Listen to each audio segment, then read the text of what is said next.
संविधान हत्या दिवस के उपलक्ष्य में देश भर में 50 साल पहले जिस प्रकार से न्यायपालिका को आपातकाल में बंधक बनाया गया, संविधान को मौन किया गया, पत्रकारों के कलम की स्याही सुखा दी गई, 1 लाख से ज्यादा लोगों को मीसा के तहत बंदी बनाया गया, 1 करोड़ से ज्यादा हिंदुस्तानियों की नसबंदी हुई। आपातकाल में जिस प्रकार से लोकतंत्र पर प्रहार हुआ, उसके संदर्भ में आज बीकानेर में 33 महानुभावों को स्मरण कर ये मेरा सौभाग्य है कि मैं प्रणाम कर पाई। ये वो साधारण परिवार के नागरिक हैं जिन्होंने जब लोकतंत्र पर काला साया छाया तब अपने अपने परिवार की सुरक्षा को ताक में लगाते हुए, अपने भविष्य को स्वाहा करते हुए जेल को स्वीकार किया। ये वो परिवार हैं जो प्रताड़ित हुए, लेकिन संविधान के संरक्षण में वो तब भी तटस्थ थे। आज भी वो जब सभागार में विद्यमान थे तब पूरे समाज में उनका सम्मान हुआ। संविधान हत्या दिवस हर हिंदुस्तानी को ये याद दिलाता है कि लोकतंत्र मात्र एक व्यवस्था नहीं, बल्कि हमारी जिम्मेदारी है, हमारा अधिकार है। ये काला साया कभी ना छाए भारत पर, ये संकल्प हर हिंदुस्तानी का है। इसी संदर्भ में आज बीकानेर में जो कार्यक्रम किया गया, उसमें देवतुल्य नागरिक जो पधारे, जिन्होंने हमारे सेनानियों का सम्मान किया, उनके प्रति भारतीय जनता पार्टी की ओर से, संगठन की ओर से मैं आभार वंदन करती हूँ। मैडम, कांग्रेस जिस तरह से सवाल खड़े कर रही है कि 11 सालों में जो लोकतंत्र का हाल हुआ, हास्य पे चला गया लोकतंत्र, ये भी कहा गया कि आरएसएस और बीजेपी जो है वो संविधान को खराब कर रहे हैं। इस तरह की जो बयानबाजी कांग्रेस की, प्रियंका गांधी कह रही है अघोषित आपातकाल है, इसी में जोड़ रहा हूँ। अगर आप लोग अपना परिचय दे दें प्रकाशन का तो मेरे लिए सहूलियत। मैं Lakshman Raghav, first India news.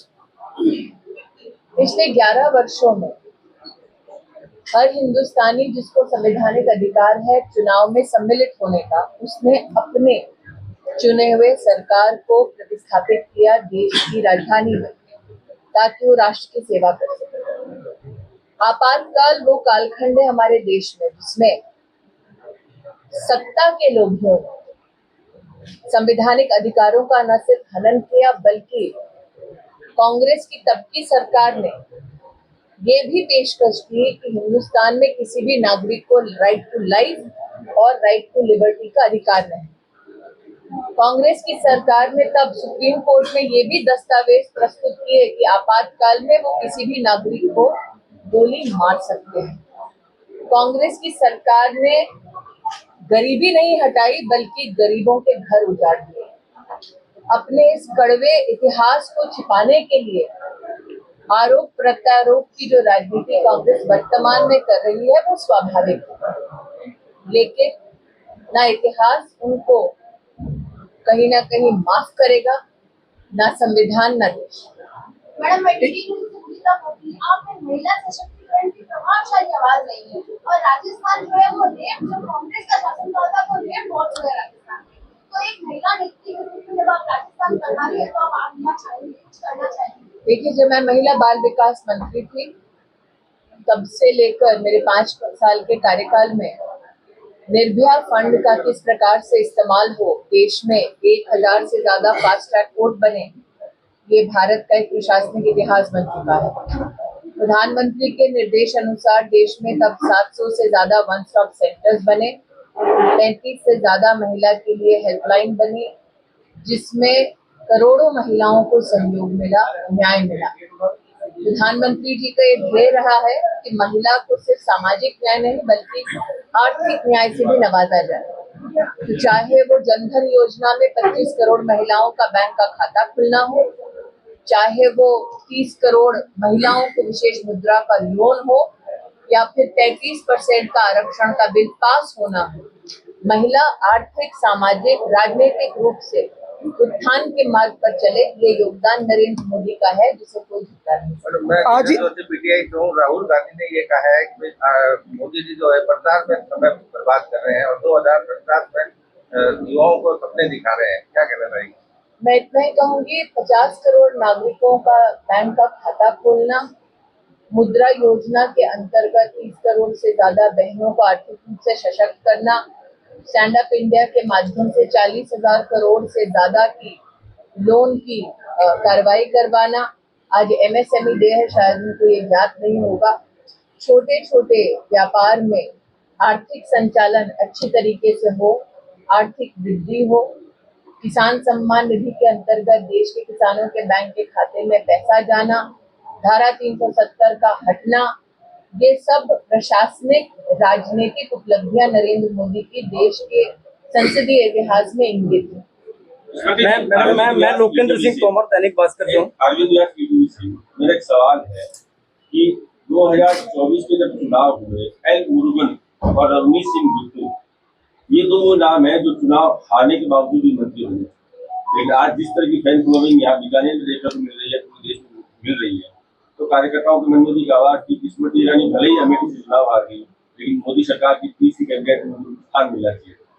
तो आपके मन में कोई पीस? मैं 25 साल से भारतीय जनता पार्टी में पदाधिकारी अथवा सामान्य कार्यकर्ता के रूप में काम कर रही हूँ। 25 साल पहले आप जहाँ बैठे हैं, आज कैमरे के पीछे, वहाँ मैं बैठी।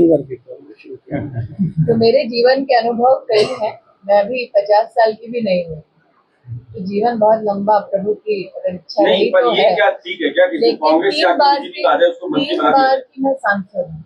बिल्कुल। 5 अलग अलग विभागों की मैं मंत्री रह चुकी हूँ। मैं राष्ट्र के इतिहास में पहली महिला मंत्री शिक्षा की कैबिनेट रैंक, टेक्सटाइल की कैबिनेट रैंक, और मेरा ये मानना है कि पार्टी का नेतृत्व निर्धारित करता है। जैसे कि मैच में ना, क्रिकेटर में जो आप देखते हैं श्रृंखला में, कौन सा बैट्समैन कब खेलेगा, ये सब कैप्टन निर्धारित करता है। 3 महीने और 25 साल बराबर हो गए। रवनीत सिंह को मेरा इतना मानना है कि अगर आपका तेंदुलकर क्रीज पे बैठा हो या बेंच पे बैठा हो, उसकी उपलब्धि और उसके टैलेंट को नकारा नहीं जा सकता, लेकिन कैप्टन कौन सी पारी खिलवाता है, कौन सी श्रृंखला में खिलवाता है, ये कैप्टन का अधिकार है। मैं लोकेंद्र सिंह तोमर, दैनिक भास्कर से हूँ। धन्यवाद। मैं अपना 27 साल पुराना स्टिंगर वाला इतिहास नहीं कि मैं सवाल पूछती थी, मुझे याद है। मैं लोकेंद्र सिंह तोमर, दैनिक भास्कर से हूँ। 2019 के बाद अमेठी में एक मकान खरीदा गया, और तो हाँ अभी भी है, लेकिन वो मकान अब थोड़ा सा खाली सा रह रहा है। लोग ये कह रहे हैं कि आबाद नहीं रह रहा है। जब मेरी अर्थी उठ जाएगी तब बोल सकते हैं आबाद नहीं है। नहीं, उसमें उनका कहने का मतलब कि उनका हारने के बाद अमेठी का दौरा बहुत कम हो गया। मुझे लगता है लोग भूल गए कि मैं 14 में भी हारी थी। 14 से 19 तक मैंने अमेठी में हारने के बाद भी काम किया था। फर्क ये था कि 14 में वहां पर सपा की सरकार थी, भाजपा थी नहीं। और जब मैंने अमेठी में संगठन में काम किया, तब अमेठी के इतिहास में पहली बार भारतीय जनता पार्टी का जिला परिषद का चुनाव हम जीते, विधायक बने, जो योगी जी की सरकार में आज भी वर्तमान में मंत्री हैं। जब मेरी ही सरकार है, मेरे ही जिला परिषद का पूरा टीम बैठा हुआ है, तो अमेठी छूटी कैसी है? मैं तो तब गई थी जब वीरान थी। बंजर धरती को अब लहला दिया है, हरा भरा खेत हो गया है, तो फिर मैंने अपना काम किया है। मैम कौन सी चीज? मैम एक मिनट। मुझे खुशी है कि मेरे बारे में सिर्फ अमेठी में चिंता नहीं हो रही, बल्कि बीकानेर में भी मैम विक्रम मेरा एक सवाल है कि पहलगाम हमला हुआ था, उसको लेकर आप क्या सोचते हैं? ऑपरेशन सिंदूर की मुझे ऐसा लगता है कि ये ऐसे विषय हैं जिसमें MHA और NEA को बोल ले तो बेहतर होगा। मैं उन राजनेताओं में से हूँ जिनका प्रशासनिक अनुभव ये कहता है कि मेरी राष्ट्र के प्रति जो जिम्मेदारी है, उस जिम्मेदारी का गंभीरता पूर्वक निर्वहन तब होगा जब संबंधित अधिकारी इस विषय पर टिप्पणी करें। ये ऐसे वैश्विक और सुरक्षा संबंधी विषय है जिस पर कोई हल्की या राजनीतिक टिप्पणी नहीं होनी चाहिए। स्मृति जी, दत्तात्रेय साहब जो घटना हुई है उसको लेकर कोई राय देना चाहिए? मुझे लगता है प्रदेश के प्रतिनिधि बोलेंगे तो बेहतर है। मैम एक 2019 को लेकर आप क्या कहना चाहेंगे? कल जो मैं पुनः कहती हूँ, ये देश का वो कालखंड है जिसमें न्यायपालिका को बंधक बना दिया गया था, संविधान को मौन किया गया था। हमारे जितने भी पत्रकार बंधु अपना इतिहास देखते हैं तो किस प्रकार से, क्योंकि कलम रोक दी गई थी तो इतिहास में कड़वी स्याही से खुद इतिहास लिखा गया। और आज नई पीढ़ी की ये जिम्मेदारी है, जो उनका अधिकार है कि वो आपातकाल का वो घिनौना सच जाने कि लोकतंत्र मात्र एक व्यवस्था नहीं है। मैं पुनः कहती हूँ, हम सबकी जिम्मेदारी है